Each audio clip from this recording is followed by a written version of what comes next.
I hear men all the time going, I love the church, I love the church, I love the church, I love the church, church, I love the church. But when you look at their lives, they don't love the church, they love their ministry in the church.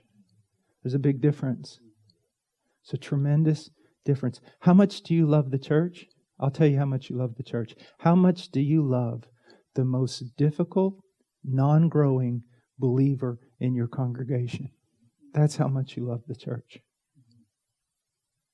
Or I'll talk to like missionary guys that are about to go out on the field, for some different missionary organizations and stuff. And I'll start off with, and they're good theological men. So I'll start off with, okay, what are you going to do when you get to the field? I mean, what's your plan? Well, and they're all church planners, because that's what missionaries do. They evangelize, they church plant. How do you plant a church? The same way you pastor one. You don't need strategies. You just need the Bible. But all of them will say the same thing. Well, I'm going to go into the country. I want to plant a church. And then from that church, I want to plant other churches. You say, well, what's wrong with that? Everything. You said, I thought you were about church planting. I am. But just think for a moment what you're saying and how it can get you off, very off. I'm going to plant a church so that using this church, working through this church, I can plant another church and another church and another church. Brothers, that's not why you plant a church. You plant a church because you love those people. And you want to feed them and you want them to grow. That's why you plant a church. If you plant a church in order to use that church as a means of planting another church, guess what? In time, you're going to become embittered against your church. Why? Because most of them aren't going to cooperate with your vision. You're going to spend most of your time just trying to keep marriages together. You're going to spend so much time discipling wayward children. You're going to spend so much time with people. It's literally the same question and the same problem for the last 20 years. And you're going to become embittered and angry and everything. Why? Because they're not cooperating with your vision. You have big things planned. So why do you start a church? You start a church because you love those people. And you want to feed those people. But, brothers, if you will, see, here's the thing. The kingdom is so invisible.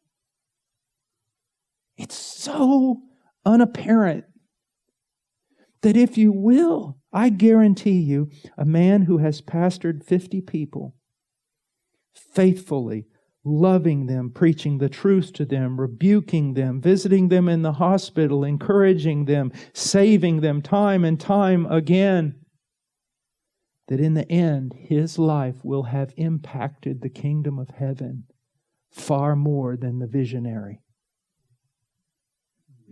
If I hear the word vision one more time, there's two words I can't stand. One of them's vision, the other one's radical.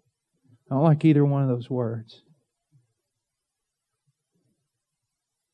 Well, where there is no vision, the people perish. That happened to be referring to the law. Where there are no revealed commands of God's will, the people run unrestrained. It has nothing to do with your vision. Do you see, bro? I want to exalt.